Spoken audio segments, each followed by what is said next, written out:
Décision Plus est au service des investisseurs boursiers depuis 1987, au tout début de l'autonomie boursière.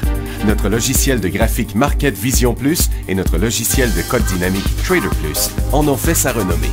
Nous sommes encore ici parce que nous évoluons sans cesse et que nous servons bien nos clients.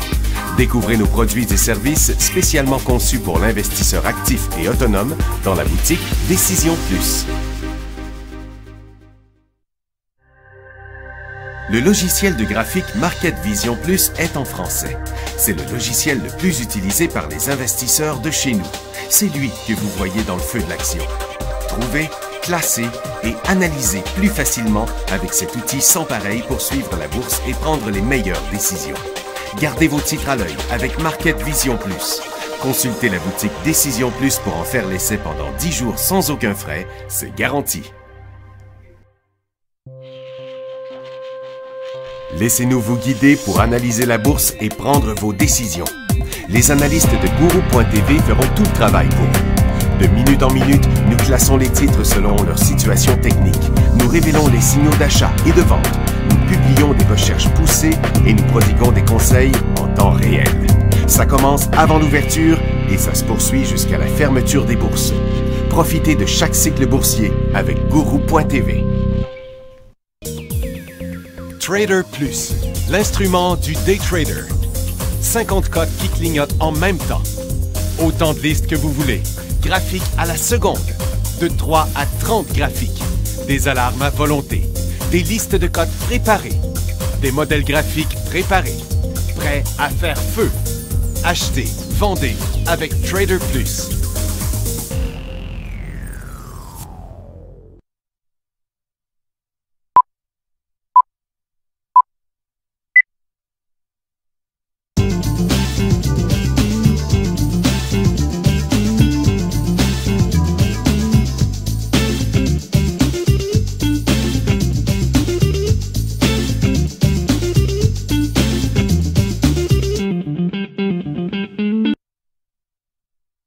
Lundi le 11 mai 2015, l'or chute présentement, comme on peut voir ici sur le graphique, là, depuis 11 heures exactement que ça a commencé à chuter. C'est parce que la Grèce a fait son paiement de 750 millions au FMI.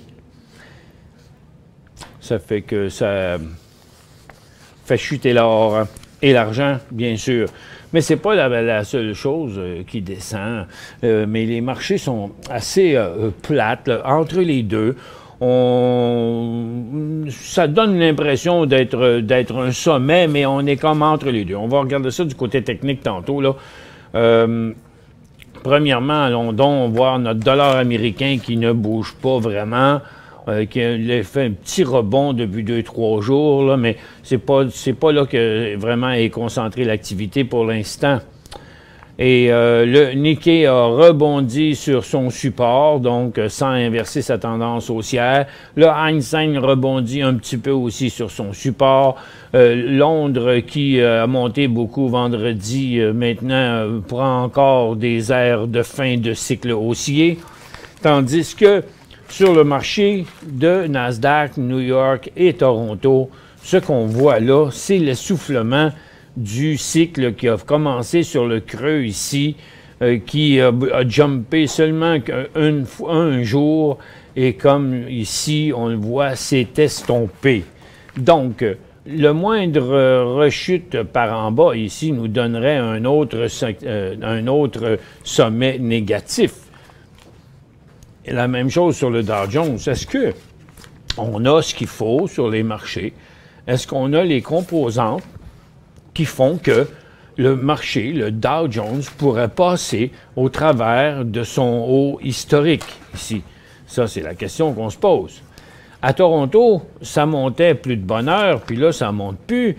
On a ici encore une très bonne probabilité de nouveaux sommets qui, s'il se confirmait avec un nouveau bas pour la journée, on va regarder ça ici en intra-séance, ce n'est pas le cas dans le moment, le présent. Regardez, ça a remonté un petit peu le matin, là, mais là, on est installé ici. Si on met ça sur une plus longue période. Donc, la question est, est-ce que ceci est un nouveau sommet et qu'on s'en va par là? C'est ça la question qu'on se pose. D'après le MACD, ce serait ça sur le long terme que ça voudrait dire. Long terme, on parle de quelques jours dans notre cas. Et puis, donc, le marché qui ne bouge pas aujourd'hui, qui a bien l'air de montrer la fin de son cycle. Et il disait que la Grèce aurait, avant l'ouverture ce matin, il disait que la Grèce aurait des liquidités suffisantes pour faire son paiement de 750 millions au FMI demain. Mais ils l'ont fait aujourd'hui. Surprise! Bon. Dans les résultats financiers, il n'y en a pas trop aujourd'hui. Dean Food était en hausse, mais maintenant, il l'est moins. Il a perdu la moitié de ce qu'il avait gagné. Nordic American Tanker est en hausse sur des profits de 29 à 34. Plug Power devait perdre 6 cents, perd 7 cents. Il perdait ce matin quasiment 7 cents et, dans son action. Et puis là, mais maintenant, il fait un petit rebond. Noble Energy est en forte chute, mais il fait l'acquisition de Rosetta Resources. Donc, ils sortent de l'argent, c'est normal que les actions descendent. Mais Rosetta, elle est montée à 24,27 $. Zulily, le détaillant de vente rapide, a maintenant Alibaba comme actionnaire. Ah bon. Pour moi, regarde, c'est quand même drôle, hein, parce qu'il y a eu un pouf, le stock a planté pas longtemps avant, puis après ça, youp, il a remonté. Il y en a qui ont fait une passe là-dedans. Le détaillant, c'est d'après les documents de la SEC, ça paraît, apparemment. Ah bon, là, il y a du monde qui ont fouillé puis qui ont trouvé ça. C'est vous dire que des fois, les nouvelles, ça sort pas toujours également, là, pour tout le monde. Là. Uber, qui... où est-ce que c'est, ça, cette affaire-là? Je cherche cette compagnie-là, mais je la trouve pas. Anyway, on va revenir là-dessus une autre fois. Emera est en forte hausse de 76 à 1,18 ses profits. Vermillon était à 2 cents de profit. Là, ils disent 1,12, mais le titre descend. Il y a quelque chose qui ne marche pas là-dedans. Là. Ça ne peut pas partir de 2 cents à 1,12 sans une donnée comptable irréelle, là, parce que, regardez, le titre est en forte chute. Là. Fortuna Silver, petit rebond sur le même résultat qu'attendu. Crocodile, il est en hausse, mais tout ce qu'on a, c'est pas de comparatif. Ça dit juste qu'ils ont fait 3 cents de profit. Puis North American Palladium, il est parti de plus 2 cents à moins 1 cent, mais il reste écrasé en bas sans bouger. C'est DRT, c'est Dirt Environmental, annonce un financement par prise ferme de 30 millions. Ils vont par l'émission de 3 600 000 actions ordinaires à un prix de 8,35. Donc, on comprend que le titre qui était à 8 à 9 piastres, bien, il retombe aux alentours de 8,35, qui est dans le fond 8,42. Bon, vous voyez, il y a pas mal de chinoiseries à l'écran aujourd'hui. On va commencer par les graphiques du pétrole, qui est à la baisse encore aujourd'hui. Après un petit rebond vendredi, le pétrole reste dans sa tendance haussière. Rien n'est inversé pour le moment.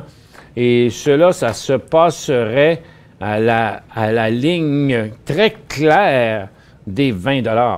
Comme vous pouvez voir, là, le 29 avril, le 1er mai, le 8 mai, 20 $, ça a été le plus creux pour le titre qu'il y a là. Donc, le 20 $, c'est le prix à ne pas dépasser à la baisse sans rencontrer un signal technique de vente.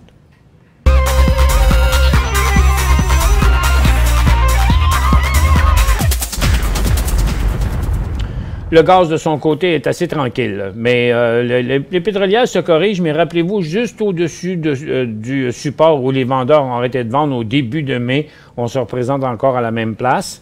Le secteur énergie, lui, qui a été beaucoup plus faible, on se rappelle, parce que si on remarque bien ici, on est en haut de la tendance à côté sur le support, comme je vous disais.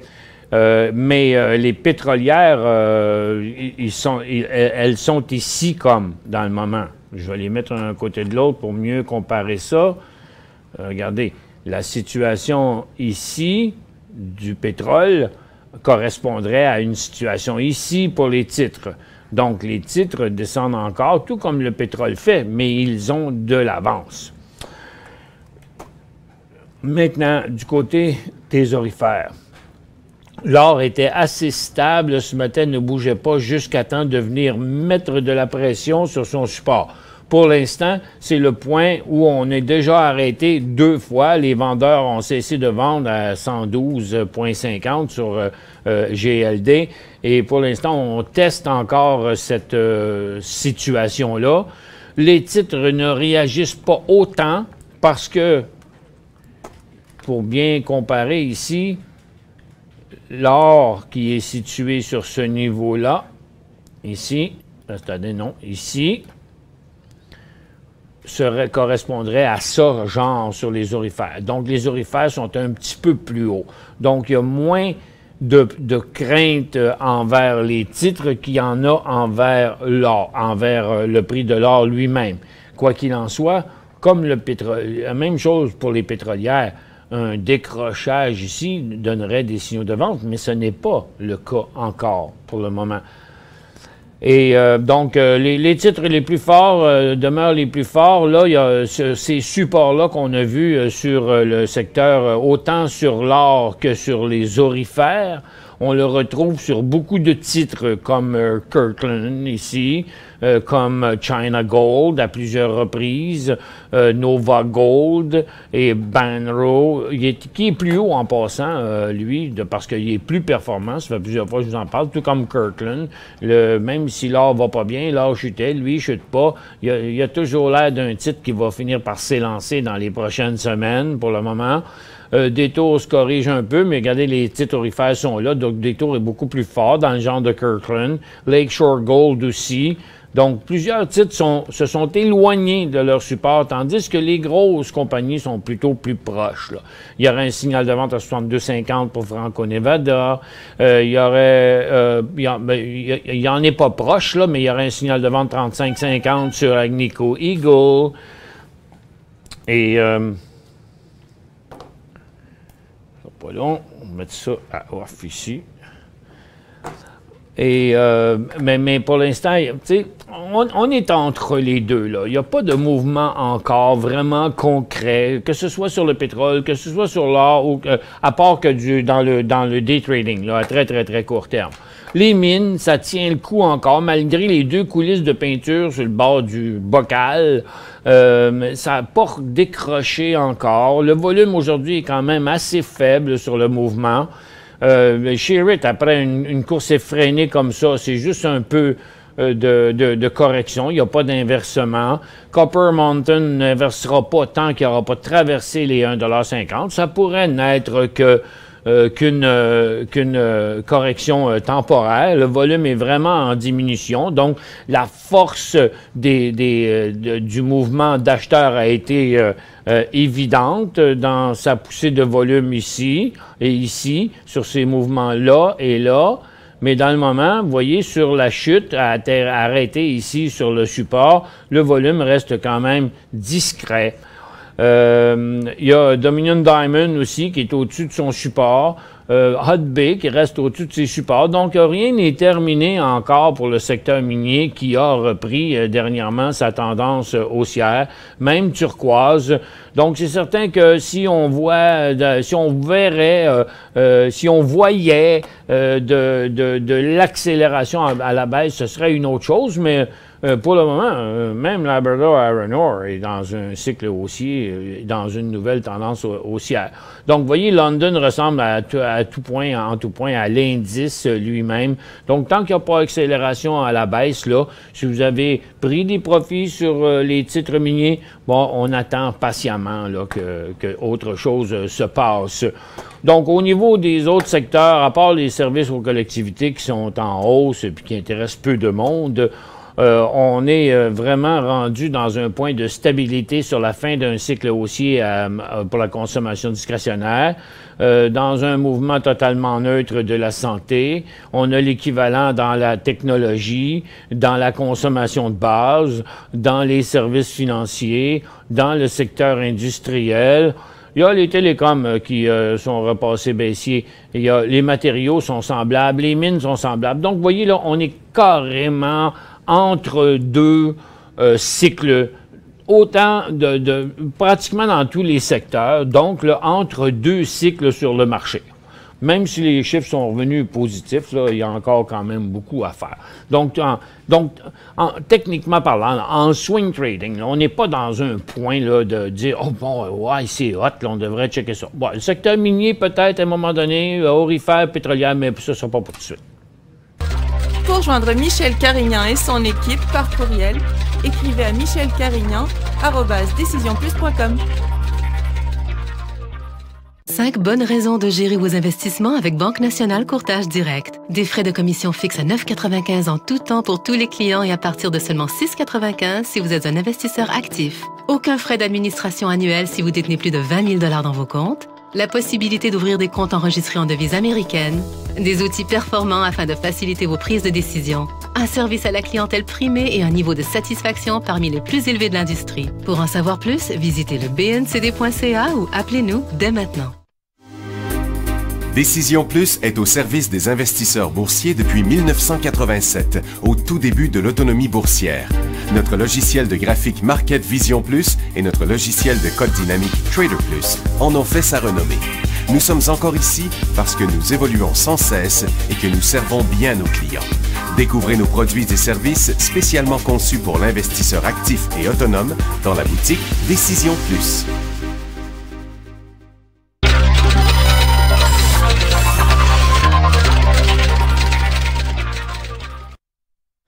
Bon retour, mesdames et messieurs. Le mouvement de ce matin sur le TSX qui a vraiment été inversé, je vais vous le montrer en graphique d'une minute, c'est quand même pas mal évident.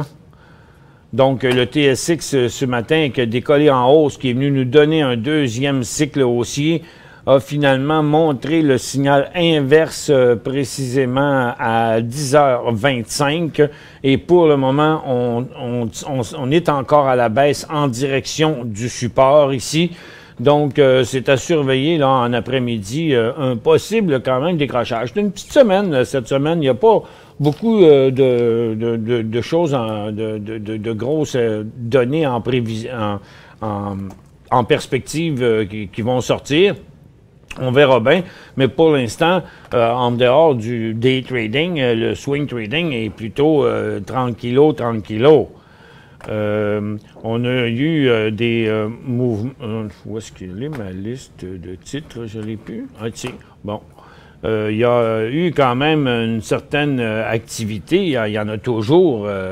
On prend par exemple ici Plasmatech, une biopharmaceutique qui a été très active ce matin, qui a décollé en faux, qui s'est recalmé, mais qui est venu donner un signal ici, un autre signal là, même un autre là, qui est encore valide. Là. Du côté technique, quelqu'un qui embarque dans un mouvement comme ça, avec le volume, il y avait tout.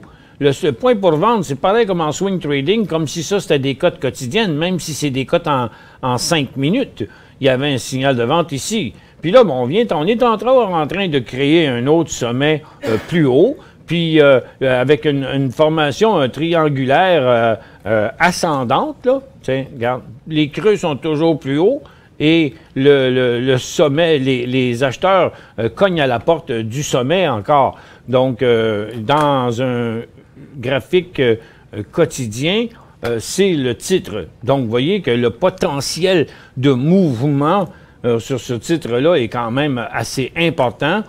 Torchlight, qui est dans sa deuxième journée, qui a commencé vendredi après-midi, qui lui aussi, malgré sa forte hausse, là, peut-être même pas fini son mouvement encore. Regardez ici la force du mouvement des derniers jours. Et lui aussi est à côté présentement à une résistance d'1 piastre.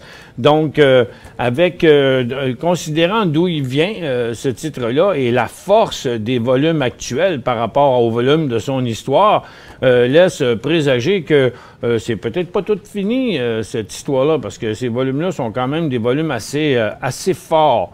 et quelques autres. Et c'était quelques-uns des titres présentés dans les top 5 intra-séances sur Guru.tv.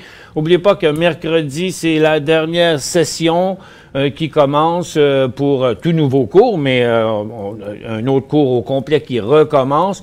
Donc, c'est toute la journée mercredi de 9h à 4h, plus une autre après-midi, plus 2 autres ateliers. J'ai reçu une couple de courriels des gens qui posaient des questions à propos des ateliers, parce qu'on vous a dit que dans les ateliers privés, bien sûr, de tous ceux qui ont suivi les cours cette année, on va avoir, on essaye en tout cas d'avoir des traders en studio ici avec leur expérience, partager les leurs et partager les vôtres. Et donc, ceux qui m'avaient répondu positivement là-dessus, ne vous inquiétez pas, dans les prochains jours, je vais communiquer avec vous. C'est quand même des ateliers je pense c'est 10 et 17 juin, là, quelque chose comme ça, oui, 10 et 17 juin. Il nous reste encore un petit peu de temps. Puis, si vous voulez vous inscrire à ces cours-là, bien sûr, decisionplus.com ou vous contactez votre représentant de la Banque nationale ou vous allez dans le site de courtage direct Banque nationale, ils sont annoncés là et vous avez un 100 $ de rabais supplémentaire sur les cours si vous êtes un client de la Banque nationale. Maintenant, tiens, envoyez donc quelques courriels. Est-ce une entrée pour... PKX, ben, ça pourrait être considéré comme tel, considérant que le secteur est faible, que USO n'est plus dans son meilleur jour. Pour l'instant, ils mettent USO met un peu de pression. On va y retourner encore ici, là. Vous voyez, le USO met un petit peu de pression à la baisse. Le secteur énergie revire de bord au lieu de traverser au lieu de partir en cycle haussier. Mais quand on regarde Banker Petroleum, bon, il y a quelque chose qui chatouille le titre de toute évidence ici, là. Donc, on est en présence d'un mouvement haussier. Bon, comment valider aujourd'hui cette cote-là que le titre fait? Bon, ben, je vais peser sur mon piton bleu que vous voyez pas, là, mais juste en haut ici du point que vous perdez, là, moi, j'ai un piton bleu. C'est mon piton bleu, ça m'amène la cote en temps réel. Et est-ce qu'il y a eu des volumes là-dessus qui justifient, je vais enlever mon analyse pour que vous puissiez bien voir. Bon, il y a un petit quelque chose qui me dérange un peu dans son mouvement ici, c'est son bloc à l'ouverture. Même que je vais mettre ça en minutes pour aller voir, là, que c'est-tu un attrape-nigo, cette affaire-là? Bon, en plus, tiens, le premier volume, on ne le voyait pas. OK. Le premier volume, c'était un petit volume de 3-4 000 là, qui s'est passé entre là et là. Donc, il y a eu comme 3-4 000 de là à là sur 4 cents. Donc, quelqu'un qui a fait monter le titre de 4 cents sur 3-4 000. Et après, il y a eu un volume dans la même minute ici, un volume de 500 000 actions. D'un coup, là, paf, ici. Fait que finalement, après, ça a été super tranquille. Et puis là, bien, tranquillement, le titre revient. Bon, c'est loin d'être le stock intéressant en intra-séance, mais il y a quelque chose qui me dit, est-ce qu'il est manipulé, le stock, là, parce qu'il n'y a pas tant que ça de volume là-dessus. Là. On voit bien le volume total de 700 000 aujourd'hui, mais là-dessus, il y en a juste un de 500. Fait que, disons que dans une échelle de 1 à 10 sur la qualité de son signal haussier, j'y donnerais un 6. Pas plus que ça. Denis dit, j'ai 8000 de ATP. Atlantic Power. Coût de revient 3,78. Analysez-moi donc ça, s'il vous plaît. Ce ne sera pas long, tout de suite après la pause.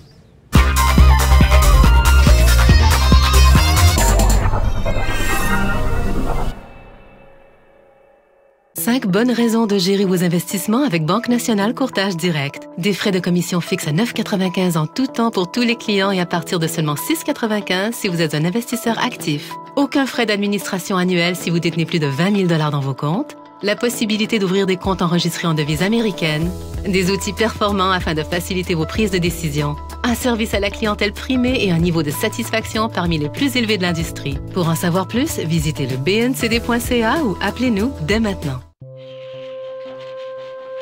Laissez-nous vous guider pour analyser la bourse et prendre vos décisions. Les analystes de Guru.tv feront tout le travail pour vous. De minute en minute, nous classons les titres selon leur situation technique. Nous révélons les signaux d'achat et de vente. Nous publions des recherches poussées et nous prodiguons des conseils en temps réel. Ça commence avant l'ouverture et ça se poursuit jusqu'à la fermeture des bourses. Profitez de chaque cycle boursier avec Guru.tv.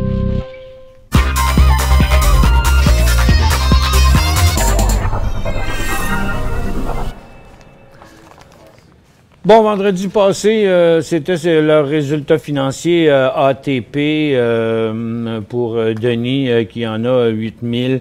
ATP, c'est une compagnie dans le solaire. C'est Atlantic Power Corporation. C'est un service aux collectivités. Ils sont dans le solaire. Ils sont aussi dans l'éolien. Sont à Seattle. Ils vendent de l'électricité dans 11 États américains. Je pense que Maxime m'a révélé tantôt. Pour l'instant, ce n'est qu'une correction tout à fait normale parce que si on regarde l'ensemble, il n'y a pas matière à croire que c'est terminé pour la compagnie. Elle a déjà connu des corrections avant aujourd'hui, surtout dans les derniers mois. Pour le moment, il n'y a pas d'augmentation de volume non plus sur la descente. Sa chute avait été grosse ici, là. Elle avait été vraie aussi, mais je vais quand même diminuer les volumes pour voir s'il y a comportement des vendeurs en accélération ou quoi que ce soit. Bien, je dirais que non. Vous voyez, la correction, pour le moment, se fait pas. Sur des volumes extraordinaires. Quoique aujourd'hui, on est rendu à mi-journée, on va finir avec un volume de 200 000, mais c'est arrivé souvent des affaires comme ça. La tendance est toujours à la hausse. Techniquement, c'est certain que si on le regarde by the book, il y avait, si on se mettait ici, OK?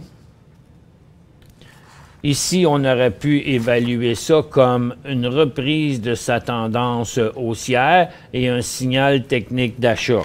À ce moment-là, quand le titre arrive plus haut, ça devient un point de prise de profit.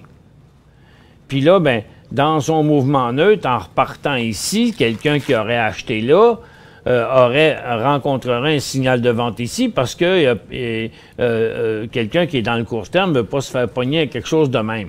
Donc, vous veniez de l'acheter à 3,78. C'était pas un mauvais prix. Il a monté à 4,4. Si vous n'avez pas pris de profit, peut-être vous avez passé par-dessus une occasion. Pour l'instant, c'est à considérer, est-ce que c'est en swing trading, vous pourrez le conserver? Bien, la tendance n'est pas inversée. S'il s'arrêtait exactement ici, puis il repartait à la hausse, il respecterait sa tendance. Mais son signal vraiment de vente, signal bouton flushé, là, ce serait à 3 piastres, et en bas de 3 piastres et demi, une fois qu'il se serait stabilisé au-dessus des 3 piastres et demi. Le cours de day trading est-il aussi pour les expérimentés? Bon, ben, on peut voir votre question de deux manières. Aussi pour les expérimentés. Donc, ça veut dire que vous êtes expérimenté. Mais si vous êtes expérimenté et que vous avez besoin d'un cours, est-ce que vous recherchez un cours de perfectionnement ou si vous cherchez un cours de reconditionnement, OK? Avez-vous besoin de vous faire remettre les pendules à l'heure ou vous avez besoin d'apprendre des nouvelles choses? Ça, c'est difficile à dire, hein, avec une question d'une ligne comme ça. C'est pour des personnes expérimentées aussi. Le cours de day trading est fait d'abord pour des gens qui n'en ont pas d'expérience, parce que si on va trop vite, On peut arriver à un cours de day trading, à la fin du cours, que la personne se demande encore c'est quoi le graphique. C'est bien important de faire la distinction d'un graphique intra-séance des graphiques quotidiens, puis de comprendre que le timing n'est pas pour la même chose, puis que les mouvements d'argent sont beaucoup plus petits, puis que est-ce que vous pouvez apprendre des choses, voir des erreurs que vous faites et que vous voyez pas vraiment, ou que ça peut vous convaincre que oui, vous êtes... Tu sais, il y a tellement de choses à faire. En day trading, perdre 295$, ça prend 3 minutes. Faire 295$ aussi, ça peut prendre 3 minutes. Ça peut prendre plus de préparation, mais il se fait en... Parce que n'importe quel graphique intra-séance qu'on regarde aujourd'hui, on prend même celui du TSX, puis si vous le regardez ici en minutes, puis regarde, je vais faire mieux que ça, on va juste regarder on va regarder un graphique comme HXD. Ici. Parce que, regarde, ici, c'est 4,43, puis ici, c'est 4,47. Lui, il monte. Parce que le marché, il descend. Mais c'est pas quelque chose de super volatile. Oups. Un peu. Non. Ah, c'est pas ça que je voulais faire. Mais je vais recommencer ici. Puis là, je vais faire HGD. Puis là, ici, je vais le mettre en 1 minute. Puis je vais le mettre de même. Donc ici, 10 et 60, c'est calculer ça, c'est 10 600. 1000 actions de ça, c'est 10 600. Puis ici, 1000 actions de ça, c'est 10 000, c'est 11 000 ici. OK? Là, il y avait 400$ à matin. Ça fait que, considérant le prix à 295$ d'un cours de day trading, je pense que vous n'avez rien à perdre, mon cher Yves. Là-dessus, on vous souhaite une bonne fin de journée, puis on se retrouve demain, en même temps que la chaleur.